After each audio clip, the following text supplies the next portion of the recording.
Sejak perang salib itu dunia itu ngelawan Islam ya, dengan segala bentuk polanya, karena kekejamannya itu begitu gilanya Islam itu. Ya, kekejamannya itu melebihi orang-orang ateis, melebihi orang-orang yang tidak bertuhan.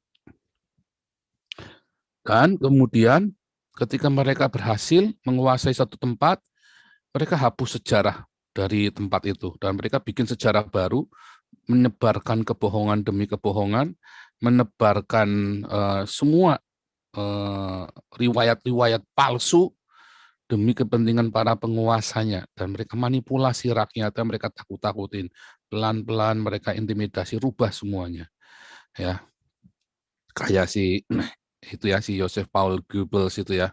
Joseph Paul Goebbels itu Pak apa namanya propagandanya Nazi itu, dia bilang katakanlah kebohongan, katakanlah dusta sampai dusta itu menjadi kebenaran. Itu udah riset ya, mereka itu risetnya dari mana? Dari Islam. Mereka riset dari Islam. Kenapa saya berani ngomong begitu? Karena Nazi itu, si Hitler itu begitu kagum dengan Islam. Hitler itu sangat mengagumi Islam ya. Makanya Hitler itu aliansinya selalu orang Islam. Aliansinya Hitler. Malah gereja-gereja yang menentang dia di Jerman itu semua tokoh-tokohnya, pendeta-pendetanya, pastor-pastornya, romo-romonya itu ditangkapin, diarak kayak pakai kandang itu loh, kepalanya begitu ya, diarak keliling kota Berlin itu sama Hitler. Tapi Hitler itu begitu mengagumi Islam. Betapa mengerikannya ya si Hitler ini, dia itu mengadopsi cara-cara Islam. Ya, cara kerja, cara perangnya Hitler itu cara perang Islam. Genosida, ya kan? Intimidasi, propaganda, itu cara-cara Islam. Semua propaganda semua. Ya. Dan si Hitler ini begitu hebat propagandanya, sampai-sampai orang-orang itu terhipnotis dengan segala macam ide-ide gilanya untuk menguasai dunia. Persis Muhammad, persis para khilafah. Nah, itu terjadi beneran ya. Itu kalau Anda baca Mein Kampf itu ya, waduh saya baca itu merinding, saya bacanya Mein Kampf. Gila nih, Islam banget ini. Ya waktu saya baca Mein Kampf ya, perjuangannya Hitler, dia memang terobsesi banget dengan Islam. Kalau Anda baca di Wikipedia juga ada ya, Hitler itu sampai berkata gini, kalau saja tentaraku ini semua beragama Islam, pasti Jerman akan segera menguasai dunia. Mengapa? Maksudnya, karena saat itu Allah Akbar, dua yang meledak pokoknya. Antara Jerman Kristen, banyak yang Kristen, ketika lagi Natalan, sama-sama Natal ketemu musuhnya, ya kan, mau tembak begitu, dia dengar lonceng, teng-teng, dia diem dulu, ya kan, terus akhirnya pelukan mereka, Merry Christmas. Oh, jengkel itu loh ya, gimana? Tapi mereka sama-sama Kristen. Ketika lagi perang, ketemu sekutunya, lagi kencing, tiba-tiba sekutunya nyanyi Amazing Grace, Amazing Grace, how sweet the sound. Nadanya sama, bahasanya beda, tapi nadanya sama. Mau nembak nggak jadi, malah salaman. Nah, itu ada filmnya ya, ada film di Netflix itu ya. Saya sampai kaget. Tapi ternyata itu kisah nyata. Itu kisah nyata. Akhirnya lemah, itu yang melemahkan pasukannya Hitler. Sehingga kenapa? Kehilangan kekejamannya. Anda untuk menang perang yang Anda harus kejam, benar-benar kejam. Ya satu-satunya ya Islam itu ya. Makanya Hitler itu sangat terobsesif dengan Islam. Makanya dia punya satu brigade bulan bintang itu ya, satu brigade bulan bintang, brigade yang di Rusia itu ya. Itu khusus orang-orang Islam semua ya, pasukan ini itu, dan itu sangat terobsesi. Makanya ya kalau kemarin Benjamin Netanyahu dulu pernah kita tayangkan, Benjamin Netanyahu itu dia bilang Hitler itu membunuh orang Yahudi atas pesanan dari Palestina. Ya, seluruh dunia kaget. Tapi itu fakta. Sebelum Benjamin Netanyahu ngomong, saya sudah kasih tahu kalian. Ya, saya sudah kasih tahu banyak orang. Kalau nggak salah saya tulis juga di Khilafah terakhir ya. Kalau nggak salah saya tulis juga. Itu pesanan. Sejak 2016 itu saya sudah menyadari itu banyak hal yang disembunyikan ya. Itu pernah saya tulis di buku saya, kalau nggak salah, saya agak lupa ya, itu udah lama, itu pernah saya tulis ide itu, dan itu benar. Kemudian tahun kemarin ya, Benyamin Netanyahu bilang Hitler itu membunuh 6 juta orang Yahudi atas pesanan Palestina. Dan mengerikan sekali, itu semua ide-ide dari ideologi Islam. Bagaimana mewujudkan ideologi Islam itu ke dunia. Dan Hitler bermaksud membantunya sebetulnya. Hitler itu bermaksud membantu ya, membantu Turki dan membantu mufti Palestina untuk menghalang-halangi orang Israel, orang-orang Yahudi kembali ke negaranya atas dasar itu. Orang Islam mau mengakui mau nggak mengakui, sejarahnya sudah terjadi. Nyatanya Hitler sama mufti Palestina. Barternya apa? Apa keuntungannya Palestina? Ya kan, keuntungannya kalau Hitler bisa menghalangi seluruh orang Yahudi pulang ke Palestina. Karena zaman Hitler itu sudah terjadi perjanjian Balfour, itu sudah sedang dieksekusi Zionisme.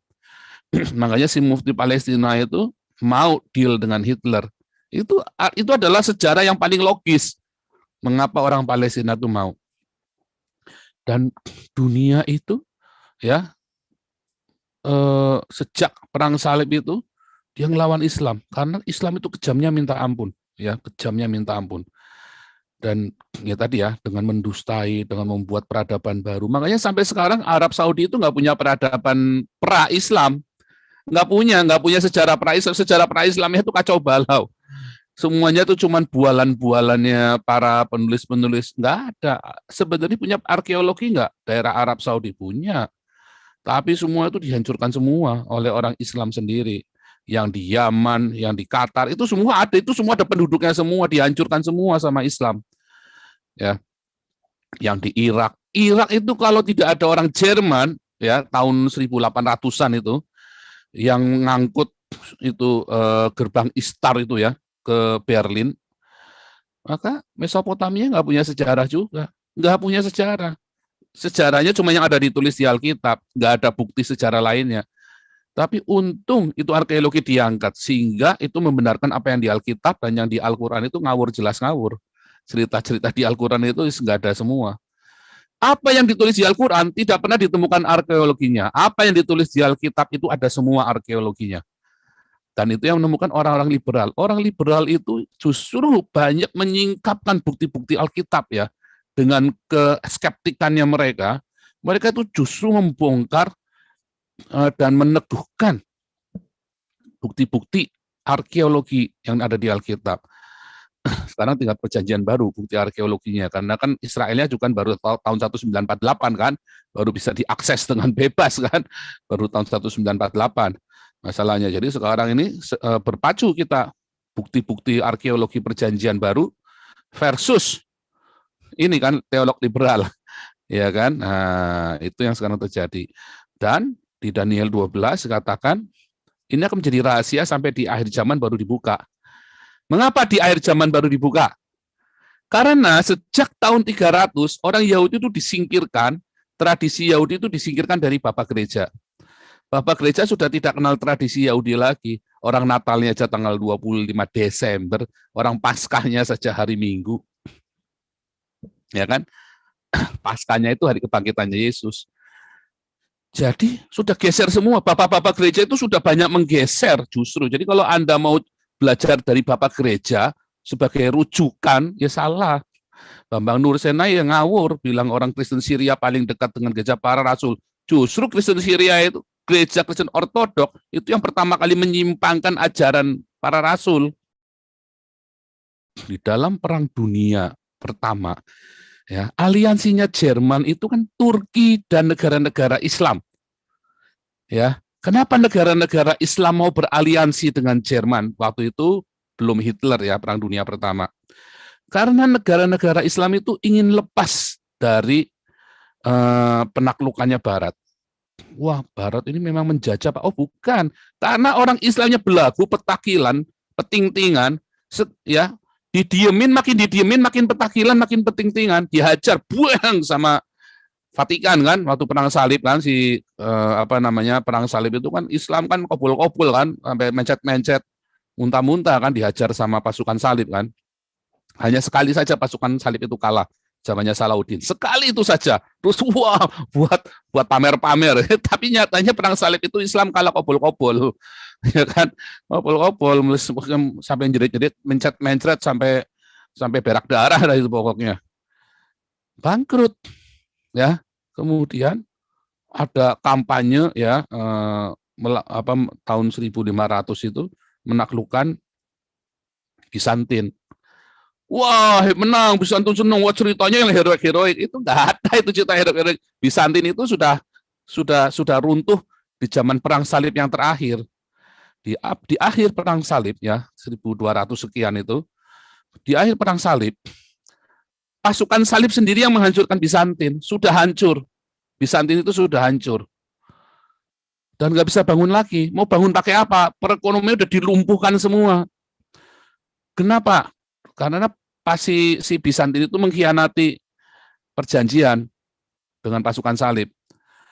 Bizantin itu janji mau kirim akomodasi, ransum dan akomodasi semua dikirim, tetapi nggak dikirim.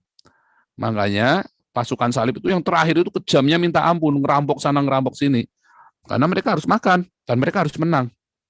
Mereka harus hidup ya. Itu karena orang kerasukannya itu tadi sudah kejam, sadis sekali.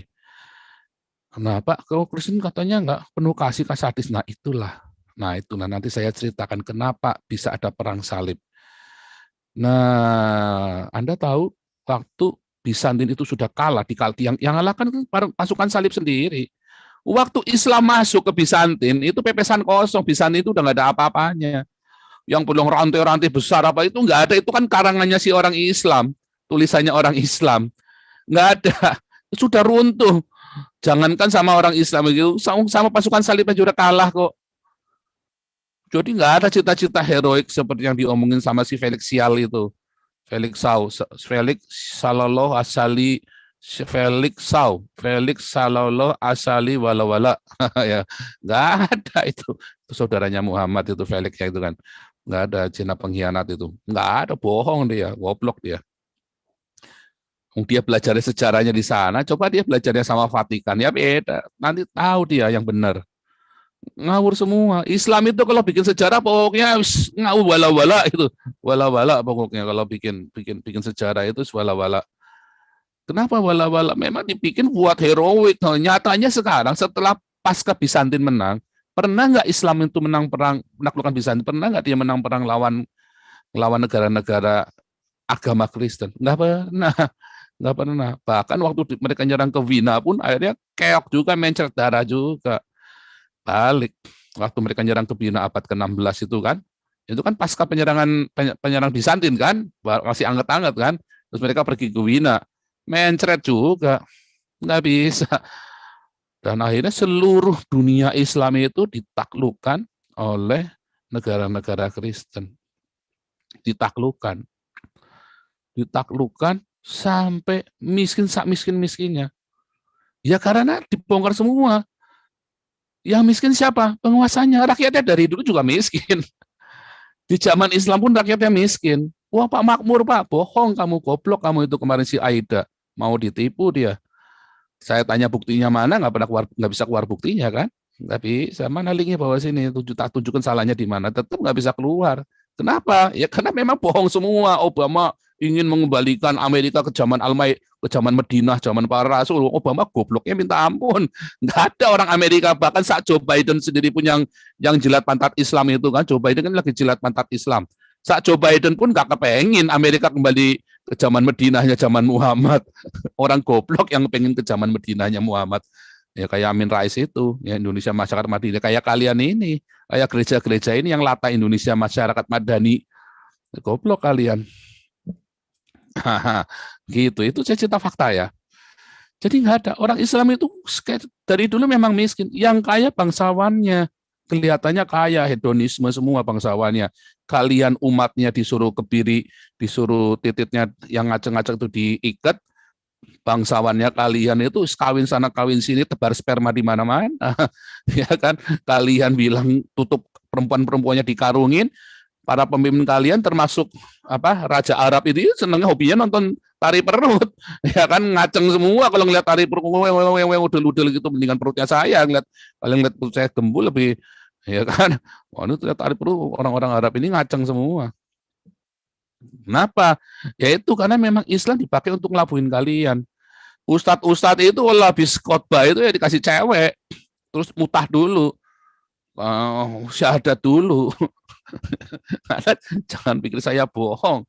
Ya, itu bukan rahasia lagi. Ya Waloni segala macam itu kalau habis dakwah yang ngehe dulu, mutah dulu. Nah, buktinya di puncak sana. Nyatanya kan sama MUI kan dihalalkan. Yang di puncak itu kawin mutah. Nah, Anda mau bilang apapun itu faktanya. Kita balik lagi. Akhirnya seluruh Islam kebongkar karena bangsawannya melarat, maka tersingkap semua. Mereka nggak bisa nulis sejarah. Bangsawannya melarat kok. Makanya sejak zaman Bizantin ditaklukkan, sejarah itu kebuka semua. Sebenarnya kebuka semua karena orang Eropa ngobok-ngobok di situ semua. Nggak yang di Mesir, nggak yang di Saudi Arabia, nggak yang di Yaman, nggak yang di Mesopotamia, nggak yang di Qatar. Sampai Raja Arab itu tahun 1930 itu ngemis-ngemis sama Amerika. Kalau ada yang bisa kasih 1 juta dinar 1.000 dinar 1 juta dinar waktu itu saya lupa ya. Kita mau tuh jadi jongosnya tuh. Mau ngapain aja boleh dah di sinilah.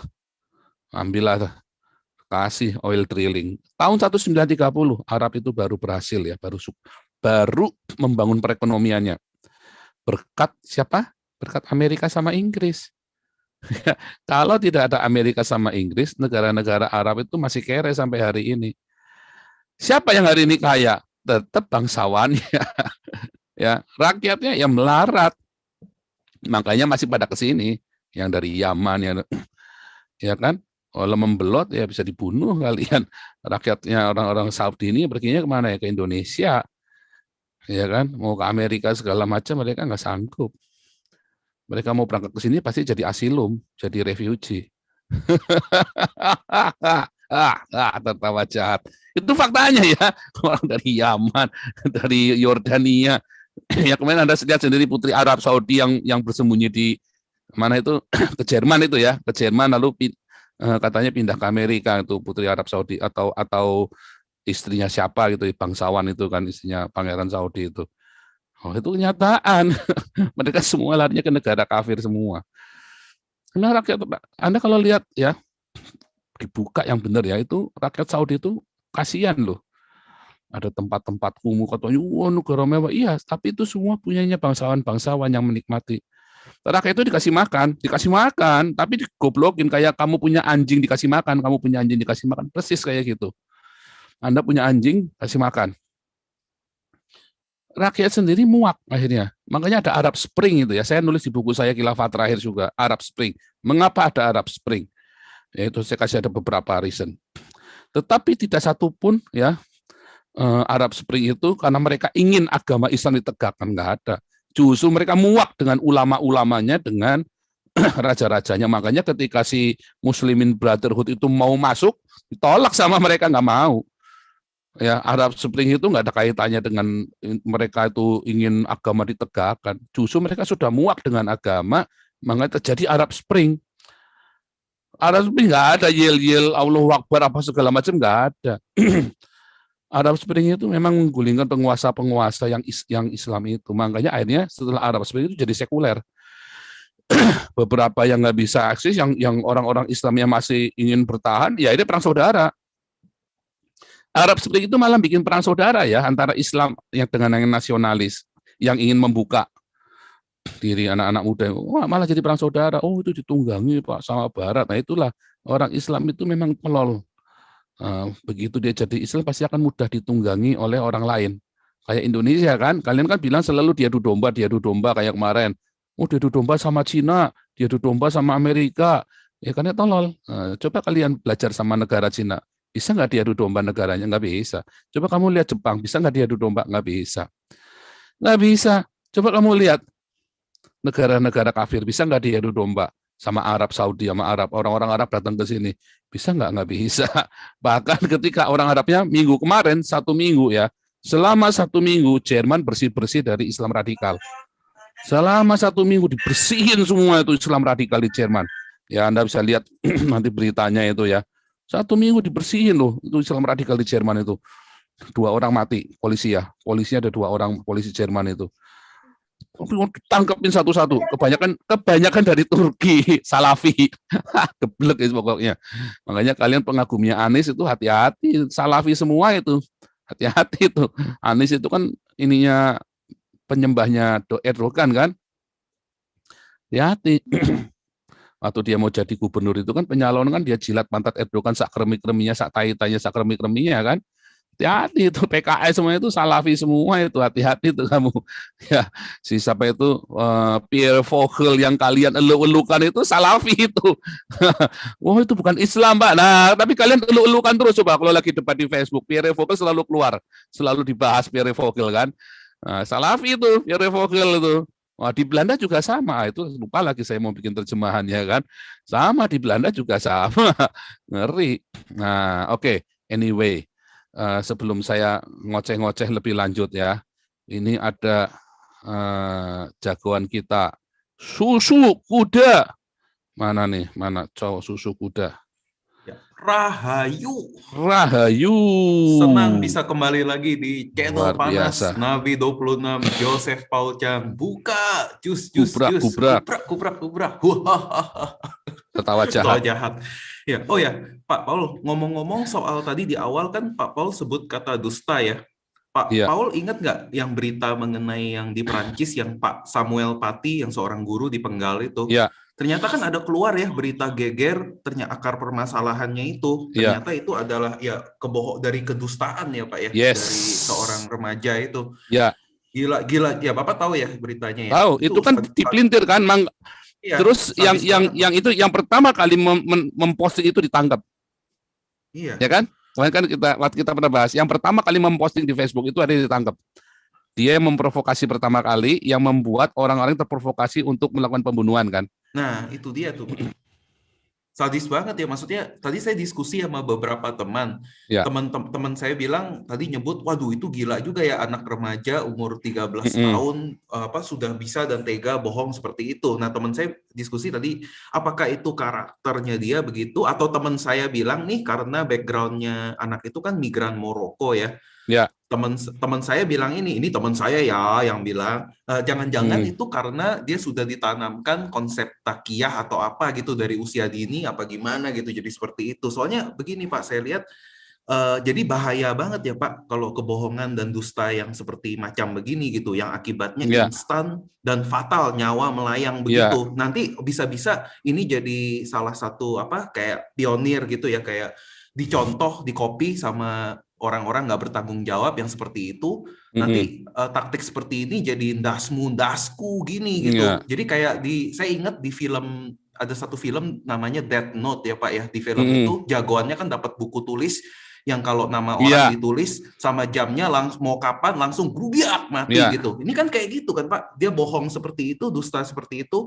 Misalnya dia bilang si XYZ ngatain tokoh itu loh, Mm. XYZ gambarin tokoh tertentu loh, terus langsung nggak lama lagi XYZ bueng dibunuh seperti Samuel Paty itu. Ngeri ya Pak ya. Dan ngomong-ngomong soal dusta, ada juga kan itu kan di luar tanah air. Di tanah air juga ada teman saya tadi ngingetin, kan ada kasus yang viral yang ada wanita katanya kena Mm-mm. angin terus hamil kan, terus akhirnya ketahuan mantan suaminya atau apa ternyata angin yang sesungguhnya itu ya, dusta lagi. Jadi Mm-mm. banyak sekali dusta-dusta Mm-mm. yang bahkan seperti kasus Samuel Paty itu benar-benar membahayakan sekali itu ya, seperti saya sebut tadi, begitu sebut si ini gini langsung melayang nyawanya gitu, Mm-mm. seperti itu ya. Ya, Ya itu sih menurut saya gitu, serem maksudnya ya, ya. Terima kasih Pak Paul. serem. Dan memang dusta itu dihembuskan kayak hari ini lihat ya yang di semua buser-busernya buser apa baser itu bacanya ya. Itu, yang di Indonesia itu yang orang-orang Islam itu kan beritanya hoax semua, ya judul-judulnya hoax semua kan. Saisinya hoax. Saisinya juga hoax semua. Karena memang Islam dibangun dari hoax. Islam itu sebuah hoax ya. tidak pernah ada bukti konkret yang ditulis dia dalam Al-Quran itu. Terus arkeologinya mana? Nggak pernah ada. Tidak pernah ada, Anda nggak pernah ketemu, udah bohongnya. Oh itu buku itu bullshit semua. Al-Quran itu adalah sebuah buku bullshit. Ya. Jadi memang Islam dibangun dari hoax. Lalu hadis-hadisnya pun hoax lagi. Sanad parawinya katanya ini. Bullshit semua itu. Lawang 300-400 tahun setelah Muhammad baru ada. Baru ada ceritanya. Baru ada, ya, bullshit semua. Ya, bullshit semua. Nah, itulah mengerikan sekali ya. Bentar, saya mau tunjukkan berita di Anda ya. Ini yang kemarin ya, yang seminggu ini. Selama seminggu lagi heboh, sampai sekarang masih heboh ini.